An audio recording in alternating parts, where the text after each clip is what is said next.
दोस्तों, आज की हमारी कहानी है सीधा साधा सर्पी। तो देखते हैं क्या होता है इस कहानी में। एक घने जंगल में एक सांप रहता था, नाम था सर्पी। अक्सर सांपों के बारे में आपने पढ़ा होगा कि सांपों की टांगे नहीं होती, वे चल नहीं सकते, दौड़ भी नहीं सकते। सांपों के पंख नहीं होते, वे उड़ नहीं सकते। एक सीधी रेखा में वे तैर भी नहीं सकते। लेकिन सर्पी चलना चाहता था, दौड़ना चाहता था, उड़ना चाहता था और सीधी रेखा में तैरना भी चाहता था। वह हर पल यही सोचता रहता था, अगर मेरी टांगे होती तो मैं सीधी रेखा में चल पाता, अगर मेरे पंख होते तो मैं सीधी रेखा में उड़ पाता। लेकिन मैं कितना अजीब हूँ, ना तो सीधे चल सकता हूँ, ना सीधे दौड़ पाता हूँ, ना सीधे उड़ सकता हूँ और ना सीधे तैर पाता हूँ। मैं केवल रेंगता हूँ, आड़े तिरछे जिग जैग।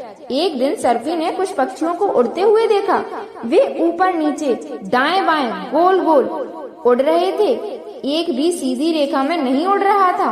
फिर सर्पी की नजर दौड़ते भागते हिरण के बच्चों पर पड़ी। नन्हे हिरण आड़े तिरछे दौड़ रहे थे, एक भी सीधी कतार में नहीं दौड़ रहा था। यह देखकर सर्पी कुछ सोचने लगा। शाम में सर्पी नदी की ओर गया। नदी की मछलियां हिलते हिलाते इधर उधर तैर रही थी। उन्हें देखकर सर्पी सोच में डूब गया। तभी वहां से एक केकड़ा निकला। सर्पी दूसरी ओर सरक गया। वह भी सीधे नहीं चल रहा था।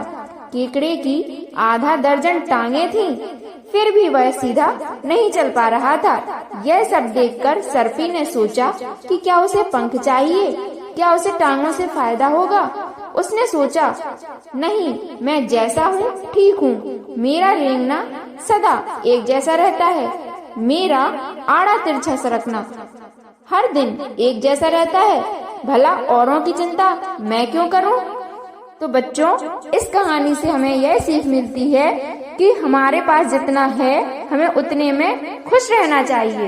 तो बच्चों, कैसी लगी आपको ये कहानी?